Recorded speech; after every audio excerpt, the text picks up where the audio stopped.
Great Britain may want to start building a paparazzi-proof delivery room somewhere because Prince William's wife, Kate, is preggers. The royal couple announced it earlier today. The British Prime Minister says he got an early tip about the news and really had a tough time keeping it to himself. It's absolutely wonderful news, and I'm delighted for them. I'm sure they'll make absolutely brilliant parents, and I'm sure everyone around the country will be celebrating with them tonight.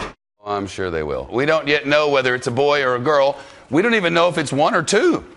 But the first one that comes out, if there's more than one, will be the third in line to the throne, jumping over 21 people to get right behind Prince Charles and Prince William. It's not all tea and crumpets, turns out. Kate is in hospital with very serious morning sickness.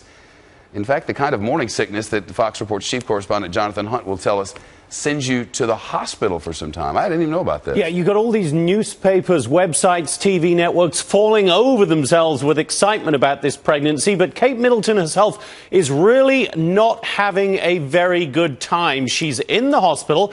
She was visited there by William himself today. She's being treated for something called hyperemesis gravidarum. It's an extreme form of morning sickness. In fact, one writer said today to call it morning sickness is like calling a bad cold pneumonia. It's really pretty bad. William was there, as I say, alongside her, and this seems to have come on pretty quickly because just last week, we saw Kate out on the hockey field, playing in her high heels there. So it suddenly happened, but it is pretty bad. We're told that this pregnancy is less than 12 weeks old, and it was only announced because she had to go into the hospital today. So we'll see what happens next. They're saying at the moment should just be in there for a few days, but obviously she's going to be watched very closely. She's a royal, obviously. A few hours ago, when they had their evening news over there, the media suggested the Brits were pretty tickled. Oh, they are tickled. They could barely contain themselves. In fact, here's a few British people talking very excitedly in very silly accents. Listen.